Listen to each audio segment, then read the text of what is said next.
Hello, everyone. Welcome to another Lunch Tech and Chat. I've got my friend Will here. Hello, Will. Hello, how are you? How are you, listeners? Yeah, life has been crazy as usual, and there is lots going on in the world. I think, I don't know, Will, I feel like the world has never been changing so fast as it is right now. What do you think? I think it's probably true for us, but it's also like I think he comes in waves. I find myself sometimes it's kind of like it's just how busy my life gets, and that reflects also in how busy everything is kind of like is moving at the same time. And I think that kind of like there's a bit of like a reinforcement cycle of that. But I'm thinking at the moment it's coming in like in big waves, and then those waves they take over, and then there's a bit of a kind of a pause, but not for too long. And then there's another big wave, and I think this last week, this last couple of weeks have been at least like personally, and I think in tech generally a bit like that. Yeah, something really interesting. And just before we jump into the things that have been happening with AI and talking about the market and everything that is going on, something really interesting that I was reading this morning was around sort of AI in the workspace. So there's sort of two sides to the coin here, right? If I think about the AI revolution, I think about like people with AI, people leading agents, and agents doing the work. So it's sort of Mm. like three phases in AI sort of doing the work of a human. But there's two sides of this coin, right? Like I've been seeing lots of startups now that are startup of one person. Like one Mm. person starts a business and AI is doing most of the work. That's why one person by themselves can run a whole business. Yeah. But also on the other side of the coin, I've been reading about lots of corporates regretting the decision of not hiring or laying off people because of AI, and Mm. this seems to be like a very exponential complaint on big corporates right now. Hmm. Employees reporting that AI led to a lot of errors in the work, so adding a new layer of errors and mistakes that didn't exist before, Hmm. or just AI not being capable to deliver to the quality and what people's expectations were, which links like to tools. If I think about like this agentic AI, but there are tools as well, like Microsoft CoPilot, and a lot of people complaining like we're paying lots of CoPilot and we thought that that was going to reduce the workloads and not getting that output. In Mm. my AI role, I have a view on that, but before we go into my view, I just wanted to ask on your view, like how do you see AI in the workforce and AI replacing humans? What's your view on that?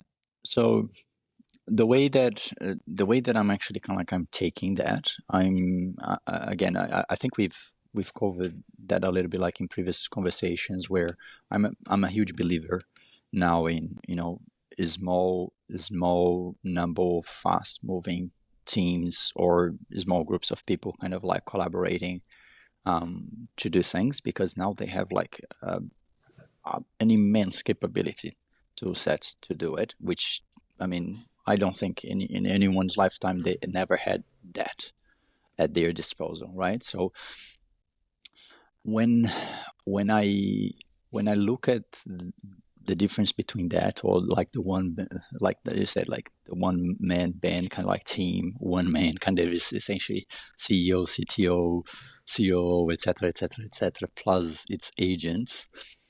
Yeah, there's a little bit of that, but I think also like there are quite a few kind of like small teams kind of like operating.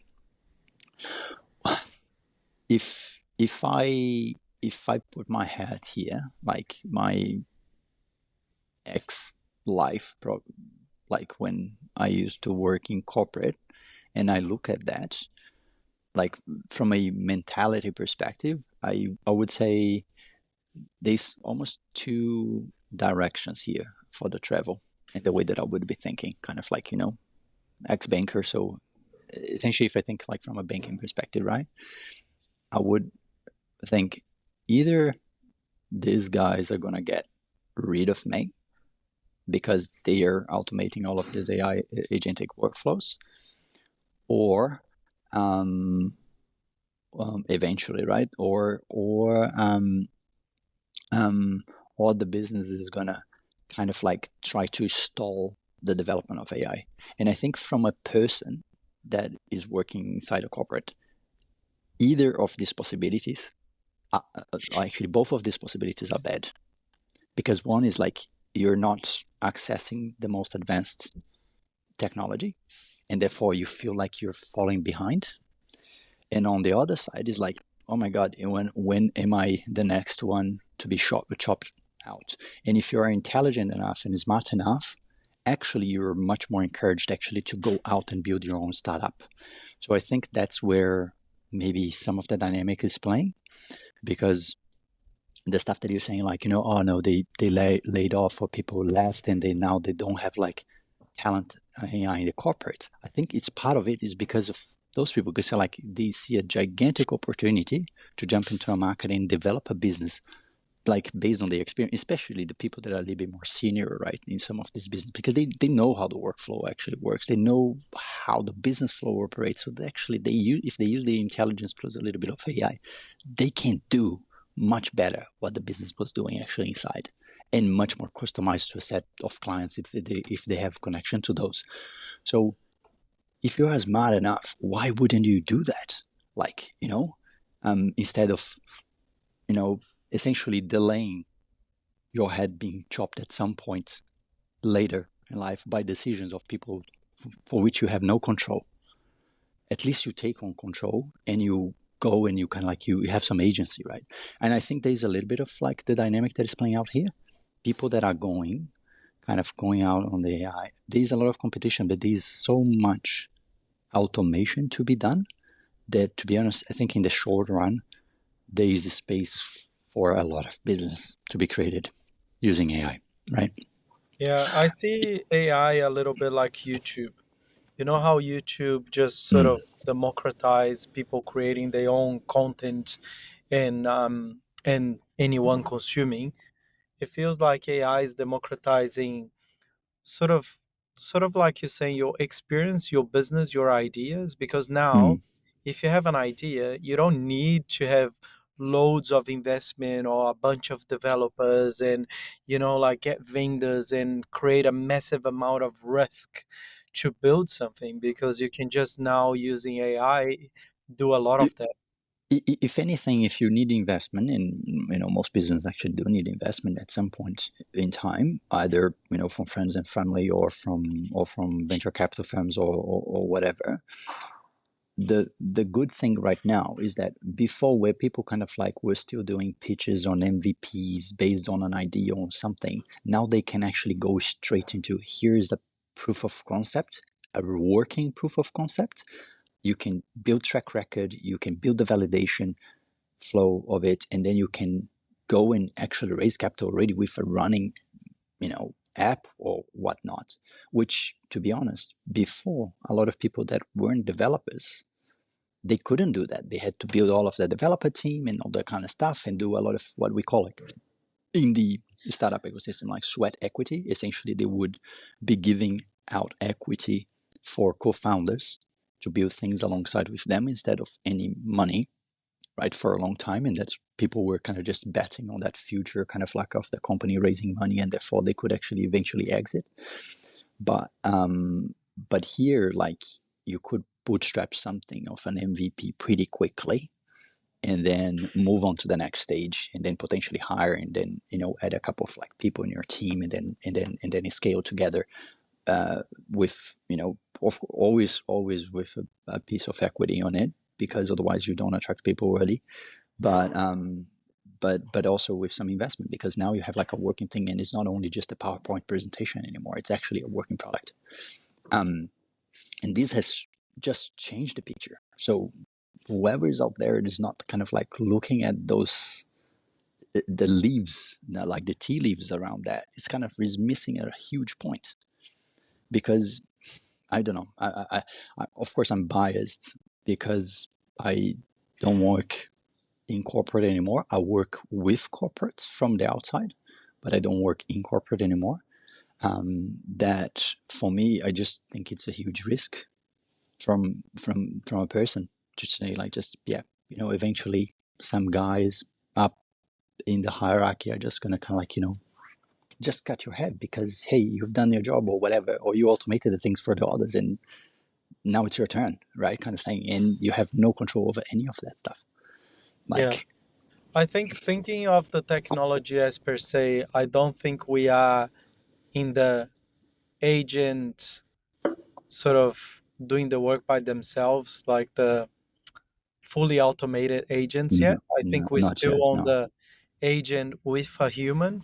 So I think it's a big Mm, risk for corporates right now trying to say we can reduce cost on people by laying people off and replacing by agents. I think the narrative should be around I can sort of gain more productivity on people using agents. So yeah. instead of being like, can I reduce my workforce? The question should be, can I deliver and produce more with the number of people that I have instead of growing the business? I think that's the question right now. And Yeah. that's what people should be focusing on. Because once you get people really good of managing those agents, Mm-hmm. that will mean that people will do more with less and they will have, like, let's say every single individual becomes like a manager of agents, and that means that 100%. businesses can grow to the next level, because it's very risky for you to say that now an agent is an employee and the whole trust is on the agent. I don't think we are there yet. But I think this is where the corporates are managing badly the conversation, the narrative, right?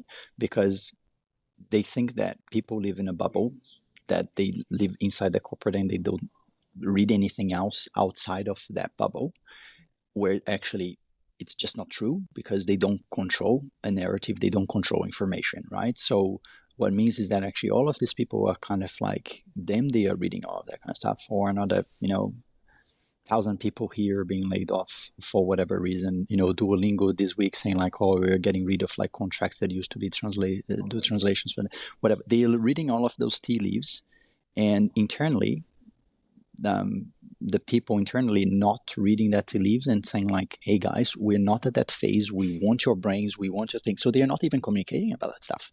Actually, they're not, and they are missing a point because then people are looking at all that kind of stuff. Say, "Well, I'm not. I'm the next in the chopping block." And therefore, if you're intelligent enough, you just go on your own and you start building your business. Like, instead of, this thing, the worst thing that can happen, I think, to an individual in life, generally, from my perspective, is having no agency. Like, is having no control over his future, right? And this is a situation where this can be the case, where you're just like waiting around up until the point that, I don't know, your slave master, for lack of a better word, just decides to sell you off. And I say like, this is the worst position because that the slave, I'm really exaggerating here, but the slave has no control over when his master is going to actually get rid of him. And and if the people have a little bit of agency and a bit of intelligence and actually are, essentially training themselves as well, it's about studying as well to learn how all of these models operate and getting a bit of like that curiosity mindset, or in a growth mindset, effectively, then they will go out of their ways and will find a way of, I don't know, making a living and having AIs helping them out in a more automated business without all the frictions that they would have inside of a corporate, and they will feel actually quite fulfilled doing that kind of stuff. But yeah, It's I a don't know. big This philosophical debate. There's a lot they more variables to that. There But is a lot of, and of course, I'm definitely oversimplifying. People have all different types of priorities, life stages, etc., etc., that actually come on top of all of this. I don't know if I'm thinking about like a single mom with two kids doesn't even have like the time to think about that kind of stuff, Nah. right? So, or whatever, like single parent with two kids, be a man or a woman, they won't have like necessarily the time. But here is something where kind of like that. I think the main point is that narrative coming from inside needs to be pretty clear. Saying Yeah. like I think. we like for the corporate like side kind of thing, we want your brains. Yeah. Don't take on all of the stuff that you're reading out there about AI slashing jobs, replacing white collar people, etc., I think it's I think as it's what's going to happen here, the right? whole sort of hype conversation, like when blockchain started and everyone like, oh, we don't need more physical money, la la la. And of Mm, course, blockchain exists. It will exist for a while. It's finding its place, and maybe in years, money will be replaced. But like it's all about the narrative, and I think the narrative right now of where the technology is business can't survive without people, and that's the truth. And I do see that in the next 5 or whatever years there will be a big shift on big corporates to a lot more smaller businesses and startups. So it mm, feels like a cycle, like if you go many years ago, there was lots of small businesses, and then big businesses started appearing and taking the monopoly. And I think that will start to break down again and having small businesses. And it is a cycle. And I think we're coming to the next step of the cycle. But uh, AI is yeah, not there yeah. yet as a people replacement. I think that's my point. I think AI enhance people's capabilities, and an employee with AI is better than an employee without AI. So I think Mm. everyone should learn AI, and AI gives you the opportunity now to maybe start your own thing if you do have an idea that you can go to the market with. Yeah, I agree. Like just picking up on your point around the business kind of like I guess shrinking in size and things like this. I mean, for good or for worse, like the space that I work in, the web 3 space is a proxy for a lot of different types of social behaviors that are happening, I think, more widely. It's just that it's a little bit more extreme in that sense. So just picking up on your points. So now you have, you know, in essentially like in Web3, you have companies that are huge, like huge, like Tether, for example, which is the biggest stablecoin issuer. They have more than $150 billion worth of issuance. They dominate the whole payments market. Do you have an idea how many people they have inside? No, They are not even 100 people. that's pretty They cool. they make they make almost as much money as BlackRock, which is one of the biggest asset managers that have like tens of thousands of people working inside with 100 people. Like, and this is just one example. This is just one example. How do they make There's so much money? hundreds. How There's do they make hundreds so of. much money? That's part of some of the stuff that I'm doing at the moment. So, but the basic, I mean, the basic the basic idea behind Tether in this case here was just it was a first. There was a part of it. There was actually a first mover advantage into the market. In a market where there was no, there was only volatile assets in the early days when there was even not even before Ethereum really.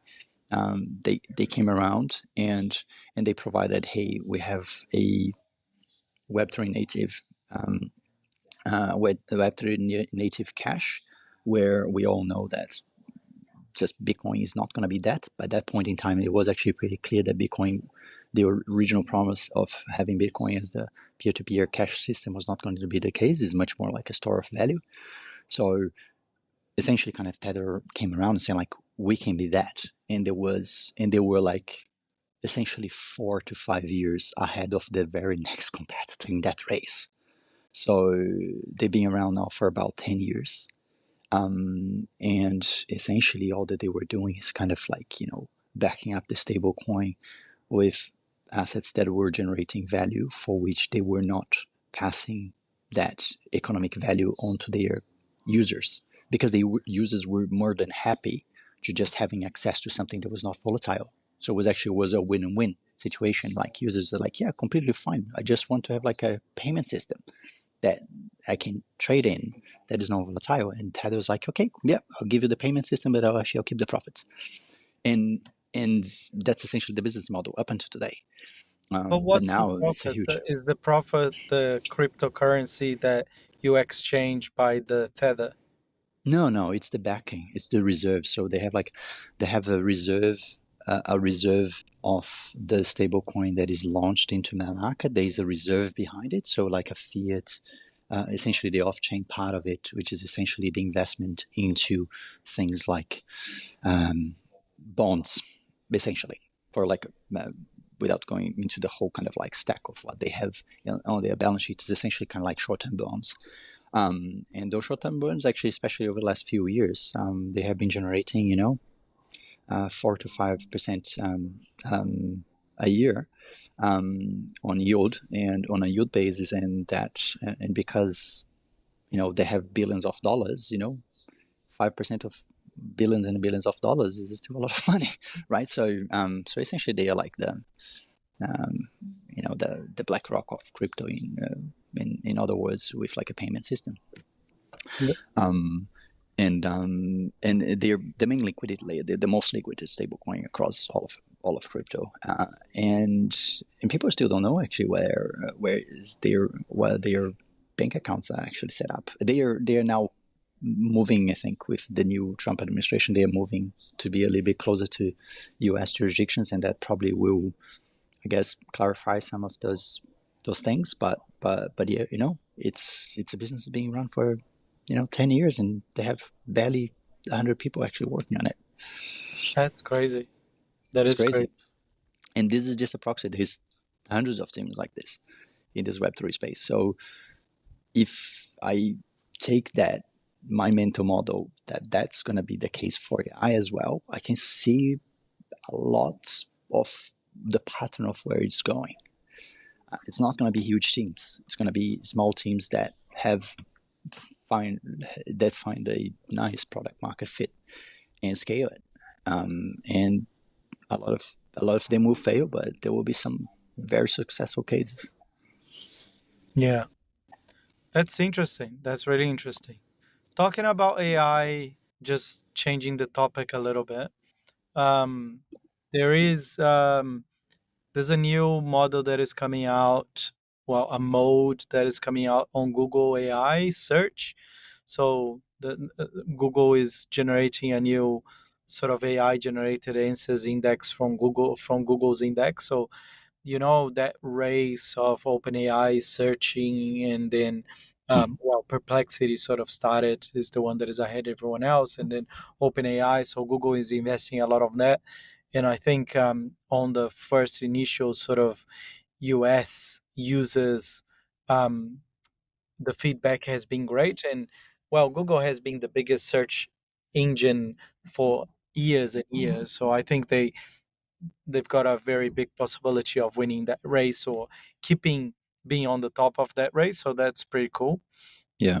And the other thing is OpenAI, it's adding a shopping cart to ChatGPT, so you can research for products and buy products in OpenAI ChatGPT. So the new model that sort of OpenAI is starting to focus on how to make additional revenue even for free users. Hmm. That's interesting. They're starting to think about, okay, if we want to keep this shit free for a lot of people, how can we make revenue out of it? And yeah, that's the first step that we see towards that. But is that still kind of like using the old advertising model, I suppose, then?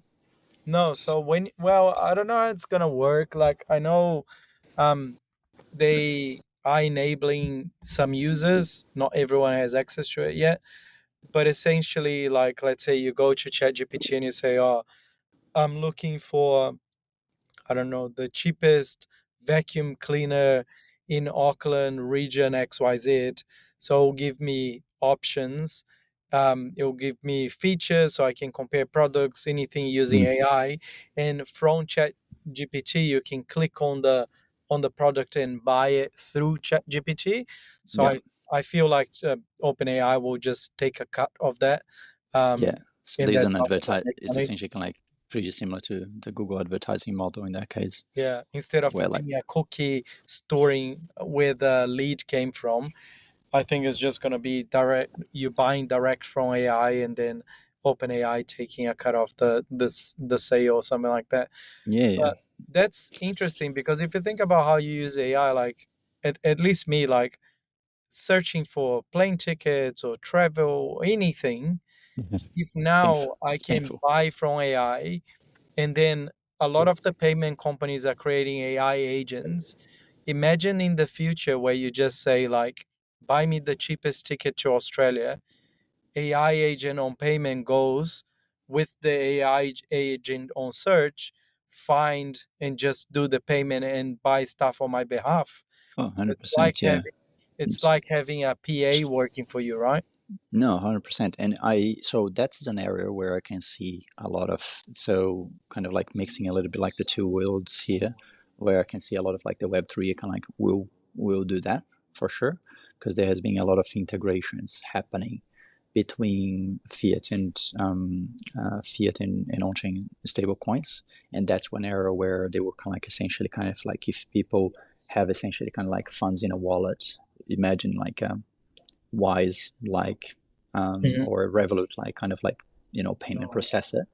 They would just kind of like connect that to the wallet and the funds in the wallet, and the AI would just actually process the stablecoin actually payment for say travel tickets and stuff like that. I That's definitely going to happen. Yeah. Like The thing that puts me off payments is on huge. crypto, the thing that puts me off on crypto is the gas or the additional cost that you have on transaction. Because if I use, for example, I am in New Zealand. If I use just payment using FPOS, which is like using your check account, there's no transaction cost at all. Is zero. So what is my advantage on my day to day now? You starting using crypto, because now if I start using crypto, I'm gonna be paying fees. So I don't want to pay fees. I prefer just using my money with zero fee. That problem has been solved already. Actually, Has it? that is a 2022 kind of Okay. like problem. So essentially, the way that kind of stuff works today. So one, for example, especially both on EVM layer two chains. So let's say an example here, Base, which is essentially bootstrap out of Coinbase. You pay like bagger Yeah, of but you're fees. still paying. That's what I mean.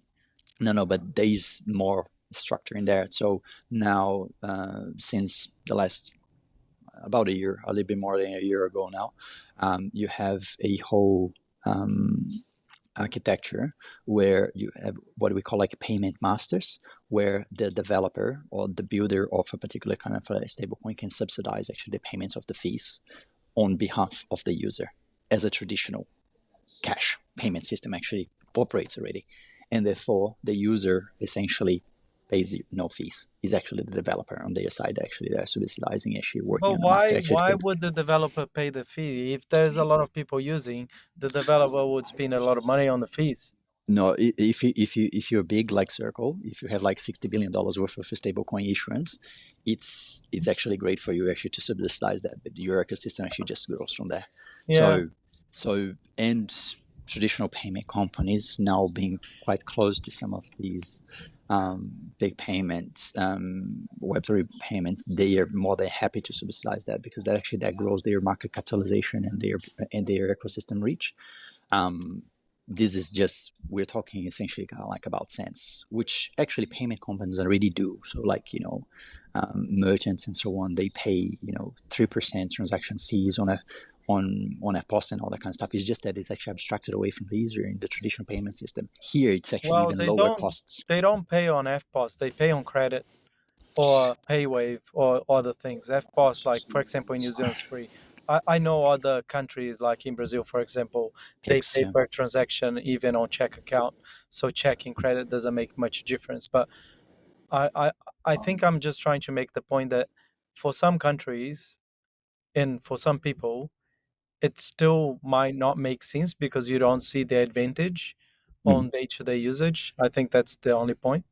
Yeah, the architecture has evolved, so actually now you can not pay any fees on transactions. So, and if you have like an agent in the loop, essentially the agent will be completely abstracted away from that issue. Essentially, you just pay the things because you have funds in your wallet, and then go from there. So yeah, it's quite interesting. But the two words here, the words that you operating in and mine, actually are definitely merging and have been merging for a little while. Yeah.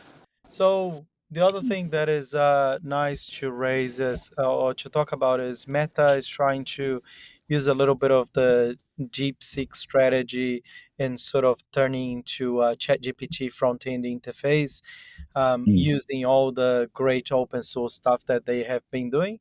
They have been accused of being working with China, which is a big thing as well that a lot of people are talking about. But I think it's a good move for them because they have been focusing on open source, getting the community working on it. We know Llama, all that good stuff is good now, and they've been embedding in their products like WhatsApp and etc.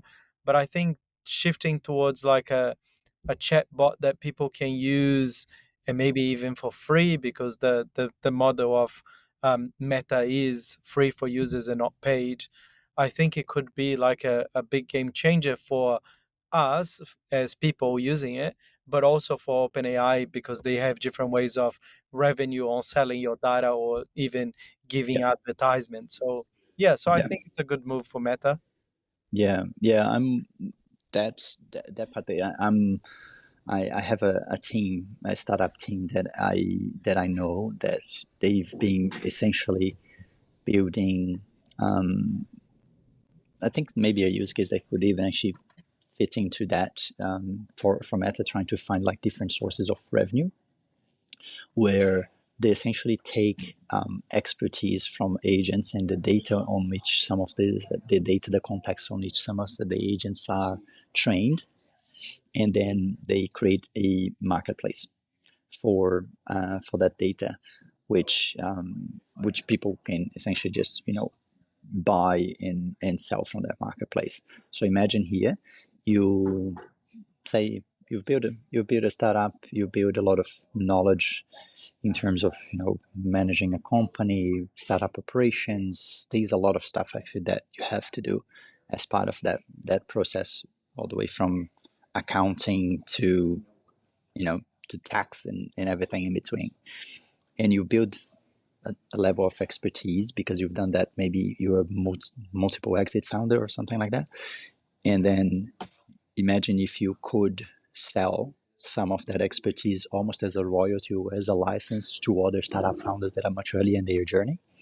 So what I couldn't find here is that these business models on which you can license off and people can almost kind of like you lend on your expertise to those founders and they pay you a fee for it.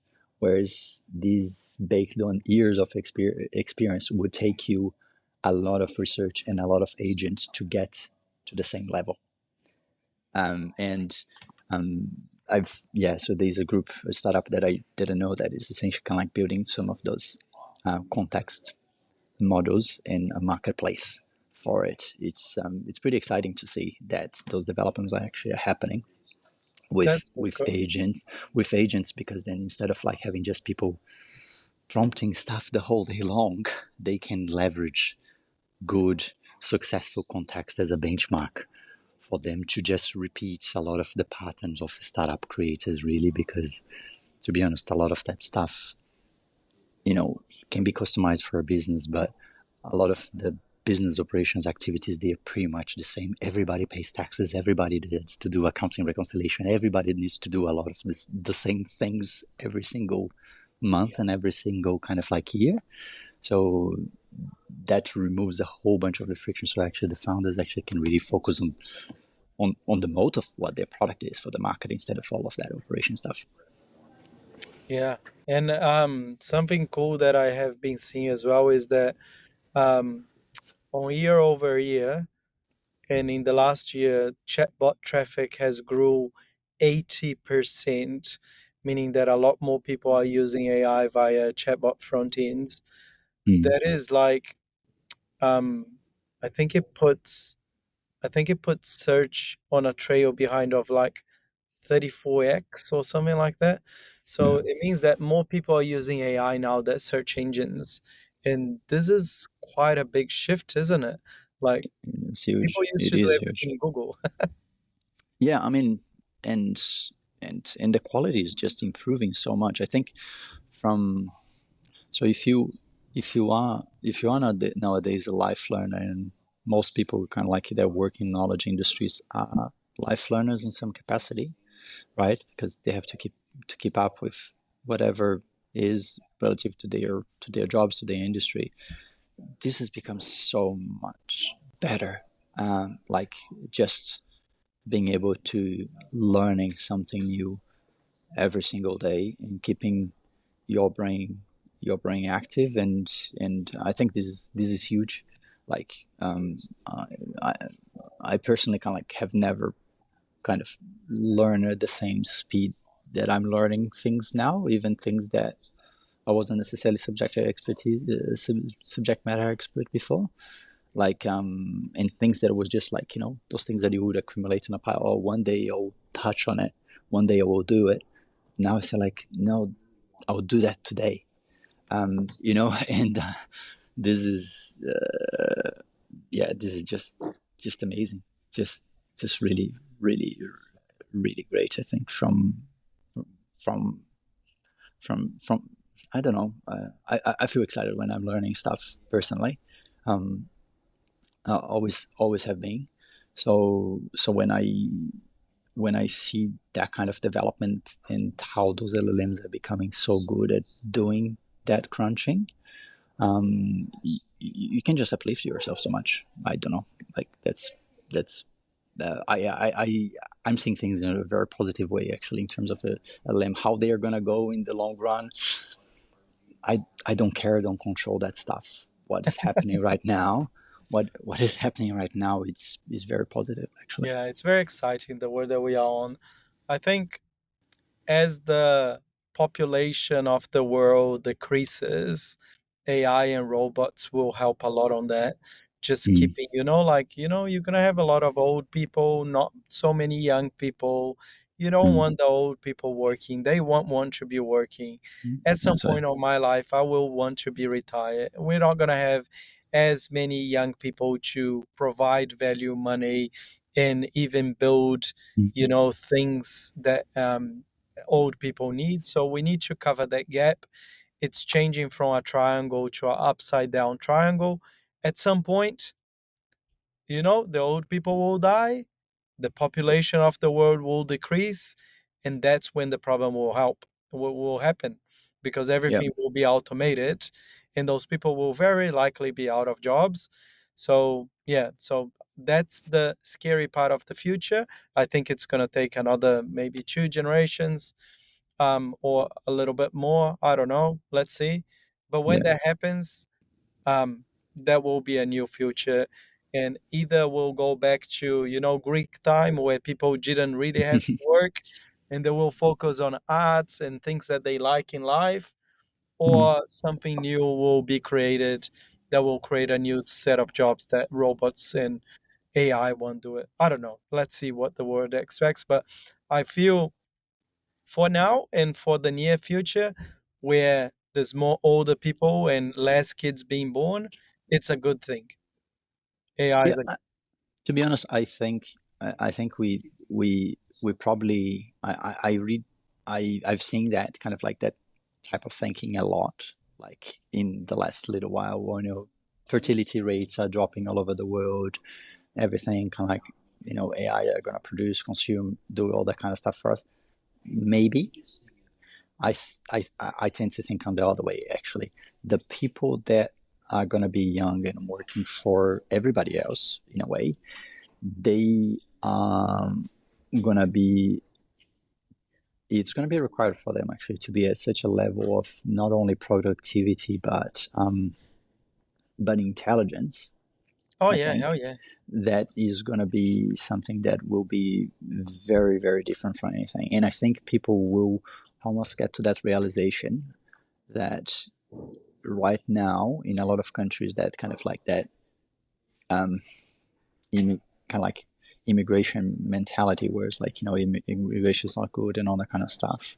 Like in a lot of countries, they're going to be fighting for people Oh yeah, actually yeah. to come And in some because countries already are like Japan, some countries that need people and they don't have enough people, like Japan, Canada, like countries like that already are. yeah, but they will be saying like, oh, like you can kind of like come as an immigrant and we will use all of this technology actually to uplift you Oh so that yeah. actually you can be productive for the rest of society. I think, to be And honest, that's I what I see that mean. a much more higher probability of I that think in actually this happening. near future there will be a good balance because we will have less people than we need, but technology will close the gap. I think Mm, my problem is after this generation has gone, if the newer generation that is coming is a smaller number of population or whatever, mm, then if everything's sort of automated and technology has closed that gap, technology is not going to go away. And the gap might be bigger than the gap that was in the generation before. So, what mm. do you do with all the access? And the access will mean that people will need less humans because humans cost more than technology. And I think that's when the problem will happen. But I think it's a way out. Like, we don't need to Yeah, worry about for the next couple of generations. yeah. Japan, I think, is a good example of that. To be honest, I think Japan, there's an economic theory that says like the robotization of the Japanese society is essentially a outcome or a symptom of a aging population that actually doesn't grow kids. And I think there is a point to that actually, that they have automated their things because of that. And oops, are you still there? Yeah, carry on. I think we can probably close up soon, Or having close up some soon? Yeah. connections issues. Yeah, yeah, but yeah. So Japan, just closing that thought, I think Japan definitely kind of like has an aspect I think of robotization is there, but on the other side of the equation, because you have like an aging population, Japan has an almost like unsustainable debt problem because you still have to serve with a welfare system that population that is aging with hospitals and healthcare and all that kind of stuff, and who is actually paying for that? You need a consuming society that generates that GDP and that productivity, and not only the GDP part from the supply side, kind of like producing goods and services like AIs, but actually consuming it as well. So actually it can pay for that welfare system actually to keep sustaining itself. And I think this is the probably the gap that I see operating in a lot of countries that are much less well prepared than Japan, because they are much less well automated and have almost already an aging mentality, not a mentality of automation, but a mentality that is really too old to be new, kind of thing. Like a clear example that I can see is Italy. Has a very aging population, is likely to reduce its population by half in the next very short period of time. It's going to have like a population cliff. Really, Italy has less or close to less than one kid. It's just a little bit like a fertility rate around one, but they don't have like a mentality overall of their young people kind of like producing that automation, because that young people is going, when they're kind of like smart and trained engineers, they go to the Silicon Valley, they go to London, they go to other places. Oh They don't yeah, hell stay yeah. in they don't stay in Italy actually to produce. It's very Yeah. different So from the case of what's gonna Japan. produce money? You don't have people, you don't have automation. What's gonna who, produce money? who is going to produce the automation, and who is going to deserve like serve that welfare system for them? It's a huge that problem. in the long run for a country like that. And I don't think they have anywhere close to a solution for it. So, and I don't think Italy is alone in that path. There's a few other countries that are also going in the same direction. So it's an interesting problem, but not everybody, I think, will follow the Japanese kind of Model. model. And I think some of those countries will have to become quite open. It's like we actually have to import people because otherwise we're, I mean, lack of a better word, we're fucked, right? Yeah. So, so this is going to be an interesting evolution in terms of long run. Oh, thank you very much for your time today. Well, thanks for everyone listening to us, and we'll see you next week if we can keep the schedule. Sounds good. Thanks, guys. Cheers. See ya. Cheers. Cheers.